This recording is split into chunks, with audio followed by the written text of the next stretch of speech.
ouvir a palavra. Eu dou graças a Deus pela oportunidade que tenho de ocupar esse púlpito hoje para juntos pensarmos em uma palavra, em uma porção da palavra de Deus. Estava aqui meditando e Deus coloca no meu coração uma palavra que vai nos confrontar e vai nos edificar, vai nos fazer crescer. É sobre uma batalha que a gente tem durante 24 horas. Uma batalha que a gente precisa vencer. Porque muitas vezes nós perdemos a batalha porque não temos instrução. E Deus hoje quer nos instruir a como vencer a batalha em nossa mente. Eu tenho percebido que muitas pessoas não conseguem vencer a batalha que começa na mente. E é importante, em primeiro lugar, para vencer a batalha na nossa mente, é entender que nós estamos numa guerra. E não se luta uma guerra pela metade. A batalha mais heróica de todas será travada no campo da mente. É por isso que muitas pessoas vão para a depressão, para o suicídio e até tiram a vida dos seus semelhantes, porque não conseguem vencer a batalha na mente. Mas eu quero assegurar que aqueles que confiam no Senhor é que vencerão essa batalha. Mateus capítulo 12, versículos 34 e 35 diz: porque a boca fala do que o coração está cheio. O homem bom do seu bom tesouro tira coisas boas, e o homem mau do seu mau tesouro tira coisas más. É importante entender, meu amigo, minha amiga, que a sua mente comanda todo o seu corpo. Se a sua mente é corrompida, seu corpo também será. O que o homem pensa, ele expressa, ou seja, a batalha por sua mente não somente determina quem você é, como pessoa agora, mas também o que você será no futuro. Por isso que é muito importante você ouvir essa palavra, inclusive você que vive numa luta constante contra medos, fobias, síndromes, traumas, e que a sua mente está comandando o seu corpo, envenenando o seu corpo. É muito importante que você atente para essa palavra, porque essa sua batalha, se você não vencê-la na própria mente, você vai continuar sofrendo. A sua vida, ações e expressões sempre serão o resultado direto dos seus pensamentos. Se você tem um padrão de pensamento negativo, terá uma vida negativa. O diabo vai usar isso para enfraquecer você, para te desanimar. Mas se você renovar sua mente, então você terá uma vida abundante. Como diz em Romanos 12:2. Você viverá de acordo com o plano de Deus para a sua vida, o qual é que hoje andemos em novidade. Esse é o plano de Deus. Que andemos hoje em novidade e experimentemos sua boa, perfeita e agradável vontade. Amigo, amiga, mantenha-se com esperança. Mantenha-se firme para mudar sua mente, porque isso terá peso na sua vida. Quando você começar a ver o maravilhoso plano de Deus para a sua vida, desejará segui-lo. Lá em Romanos capítulo 8, versículos 6 e 7, nos fala que pensar negativamente não é andar em novidade de vida, mas sim na velha natureza carnal que é contra Deus. A inclinação da carne é morte, mas a inclinação do espírito é vida e paz. A inclinação da carne é inimizade contra Deus, pois não é sujeita à lei de Deus, nem o pode ser. Então, andar em novidade divina é o plano de Deus para você. É, para você que não controla os seus pensamentos. Para você que pensa apenas nas tragédias, tanto do passado como do presente, e ainda fica pensando. Um pensamento acelerado, não consegue dormir, porque fica pensando em tragédias para o futuro. Amigo, amiga, acorda, desperta. Você precisa viver em novidade de vida, porque esse é o plano de Deus para você. Está na hora de você acordar. A seguir nós vamos ver 2 estados que são importantes de serem conhecidos e tratados para que tenhamos sucessos nessa batalha. O estado da preocupação e o estado da dúvida e incredulidade. Primeiro vamos falar sobre o estado da preocupação. Pense nisto. A preocupação é definida como um sentimento de apreensão, de perturbação, de ansiedade ou aflição. É isso que você sente? A preocupação também pode ser o significado de inquietações com murmurações. A própria palavra diz você se ocupa por antecipação. É a perda de tempo e energia que fazem da preocupação uma arma tão efetiva nas mãos de Satanás. É por isso que tem muita gente cansada, estressada, vivendo no estado do burnout, que é o pico da ansiedade, o pico da preocupação, o pico do estresse. Assim você não usará sua mente de maneiras que honrem a Deus. Tem muita gente cansada, tem muita gente estressada, acorda já pela manhã cansado. Por quê? Por causa das preocupações. Perdem o tempo e energia que fazem da preocupação uma arma tão efetiva nas mãos de Satanás. E aí, você não vai usar a sua mente de maneiras que honrem a Deus. Jesus disse em Mateus 6, 25, 27, por isso vos digo, não andeis ansiosos pela vossa vida, quanto ao que haveis de comer ou beber, nem pelo vosso corpo, quanto ao que haveis de vestir. Não é a vida mais do que o alimento e o corpo mais do que as vestes? Observai as aves do céu, não semeiam, não colhem, não ajuntam em celeiros, contudo vosso Pai Celeste as sustenta. Porventura, pergunta Jesus, não valeis vós muito mais do que as aves? Qual de vós, por ansioso que esteja, pode acrescentar um côvado ao curso da sua vida? Precisamos buscar em Deus a nossa paz e obedecer essa palavra que Ele nos deixou de não permanecer ansiosos.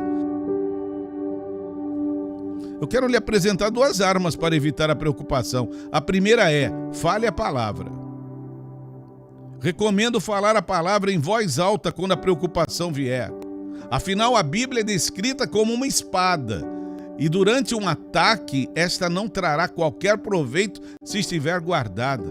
Portanto, leia a Bíblia, fale a palavra, peça um versículo para Deus e fale em voz alta, repetindo várias vezes. Por exemplo, você pode encorajar-se com as palavras de 1 de Pedro 5,7, lançando sobre ele toda a vossa ansiedade, porque ele tem cuidado de vós. Fale isso sempre, repetidamente, todas as vezes que vir um ataque sobre sua vida. Esse cuidado é afetuoso, porque brilha com um genuíno amor, e é atencioso, porque seus olhos o seguem por onde você for. Segundo, descanse em Deus. Deus não removerá toda a oposição da sua vida. Presta atenção. Deus não removerá toda a preocupação, toda a oposição, melhor falando, da sua vida, mas Ele lhe dará um sentimento de descanso e paz em meio às tempestades. Isso pode buscar diariamente em oração. Isso é viver no sobrenatural, meu irmão. É sair do natural e viver no sobrenatural. E viver no sobrenatural não quer dizer que você não vai ter tempestades.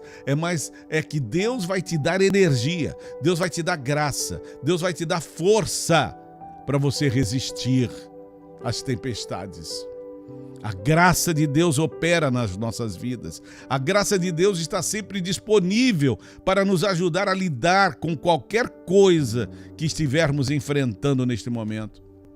Sua graça para amanhã chegará amanhã, quando precisar dela. Repito, a sua graça para amanhã chegará amanhã, quando precisar dela. Agora a gente pode pensar no estado da dúvida e da incredulidade. Ao olhar para isso, para essas palavras que eu acabo de falar, dúvida e incredulidade, você pode pensar, mas a dúvida e incredulidade parece significar a mesma coisa. No entanto, são itens diferentes, totalmente diferentes. Observe que duvidar é permanecer entre dois caminhos, implicando na incerteza sobre qual caminho tomar, com pouca fé, permanecendo ansiosos, oscilando entre a esperança e o medo. Enquanto a dúvida é uma fé com alguma incerteza. A incredulidade é a falta de crença ou fé. A história de Abraão é um exemplo perfeito para falar sobre isso. Como um homem de 100 anos, com uma esposa idosa, seria pai de muitas nações. Esse é o ponto-chave. Quando Deus nos diz ou pede para fazermos algo, Ele também providencia a fé e a coragem para avançarmos. Deus nos dá a habilidade para crermos que podemos fazer o que precisa ser feito. A Bíblia nos diz que Deus pode tomar as pessoas que parecem fracas e tolas e as usar para confundir as sábias. Ele olha diretamente para nossos corações e nos dá capacidade. Quando Deus chama, Ele dá o desejo, a fé e a habilidade para responder ao chamamento. Eu peço licença para dar aqui o exemplo de Edson Albertassi, o diretor, fundador desta emissora, que não tinha condições nenhuma para ser proprietário de uma emissora de rádio. Era um simples operador de áudio. Mas aí Deus olhou diretamente para o coração dele. Ele não tinha capacidade de ser o dono de uma emissora. Mas Deus olhou diretamente para o coração dele e deu capacidade. E quando Deus chama, Ele dá o desejo, dá a fé, dá a habilidade para responder ao chamamento. Então, o nosso irmão Edson Albertassi se deixou ser usado por Deus. Não usou a sua mente para dizer eu não posso, eu não consigo, eu não sei fazer. Você está entendendo o exemplo que eu estou lhe dando, meu irmão, minha irmã? É necessário crer que Deus faz o que é preciso fazer. Hoje, Edson Albertassi é proprietário desta emissora que tem levado milhares de pessoas aos pés de Cristo através das pregações do Evangelho aqui. Mas por quê? Porque Deus, Ele toma as pessoas que parecem fracas e as usa para confundir as sábias. Então é importante ter bons pensamentos.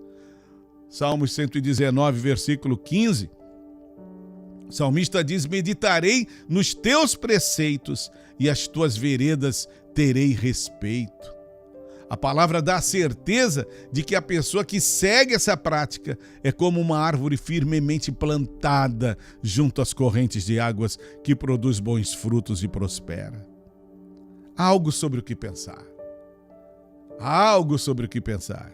Paulo, escrevendo aos Filipenses, no capítulo 4, versículo 8, ele diz: finalmente, irmãos, tudo que é verdadeiro, tudo que é respeitável, tudo que é justo, tudo que é puro, tudo que é amável, tudo que é de boa fama, se alguma virtude há e se algum louvor existe, seja isso o que ocupe o vosso pensamento.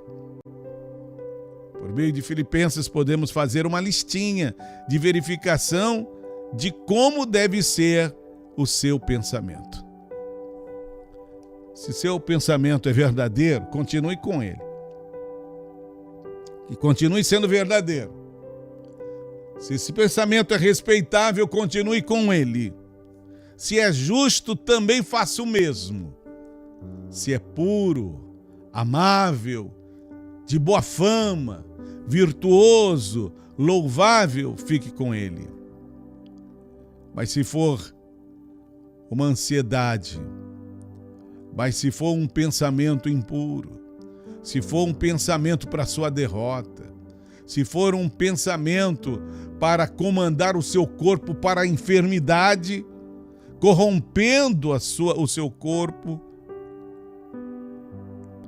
pense de forma louvável. Elimine, expulse. Pratique a palavra, fale a palavra, ame a palavra. Jogue para fora a palavra de Deus. O que o homem pensa, ele expressa. Ou seja, a batalha por sua mente não somente determina quem você é como pessoa agora, mas também o que você será no futuro. Portanto, profetize a palavra. Fale a palavra. Irmão, irmã, se você ainda não teve a experiência de orar a palavra, ore a palavra. Abra sua Bíblia. Você não tem o que falar na hora da oração, então abra sua Bíblia e leia. Ore a palavra. E dê lugar para a graça de Deus sobre a tua vida, sobre a tua mente. Não seja controlada de forma com que a sua mente venha corromper o seu corpo, mas deixe a sua mente viver, andar em novidade de vida. Repito, andar em novidade de vida é o plano de Deus para você. Levante a tua cabeça, levante de onde você está. Já fazem 2, 3, 4 noites que eu não consigo dormir porque eu fico com um pensamento acelerado e pensando somente coisas ruins. Isso é maligno. Isso são os dardos inflamados do maligno contra a tua mente. Profetize a palavra, fale a palavra, ande na palavra, porque Deus é a tua força, Deus é o teu sustento, Deus é o teu refúgio, teu socorro bem presente na hora da angústia e da tribulação.